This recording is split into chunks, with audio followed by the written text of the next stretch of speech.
Good morning, everybody. This is Kirby Hossman with my video blog. I want to talk to you today just a little bit about goals. You know, so many times when you're setting goals, and I'm a big believer in setting goals, people talk a lot about SMART goals. Now, you may know SMART goals.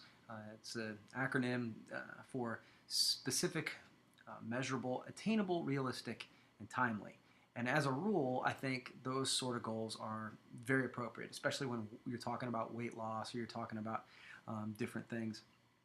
Um, but I'm also a believer in pretty big goals. I remember not too terribly long ago, several years ago, but had a discussion with a sales manager, and I was kind of creating my goals for the year, and I had some pretty huge goals. I was trying to really break through sort of a ceiling for my personal sales. And so I wanted to set a big, huge, audacious goal for myself.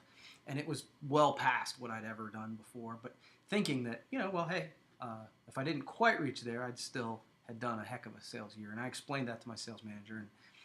And he was apprehensive about that. He was like, you want to keep it realistic. If the goals aren't realistic, then, you get disappointed. And there's something to that. But you also need to know your own personality. And I'm one of those people who need a goal that I'm going to be excited about. To put it in like running terms, if you've done 5Ks, a race, if you've done a bunch of those, the idea that you're going to put another 5K on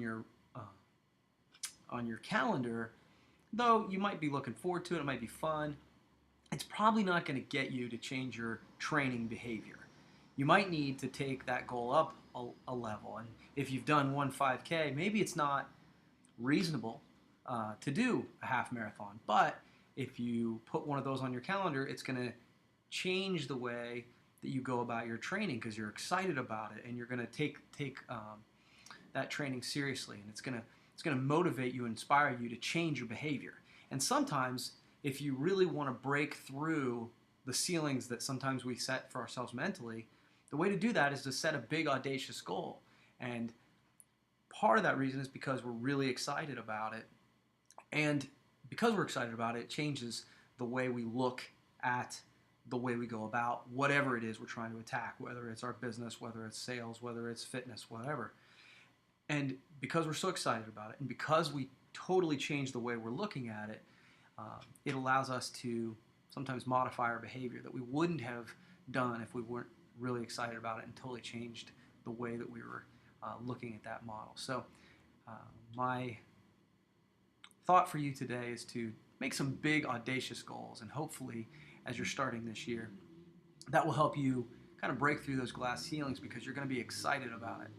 If you're not excited about your goal, it's really not worth having.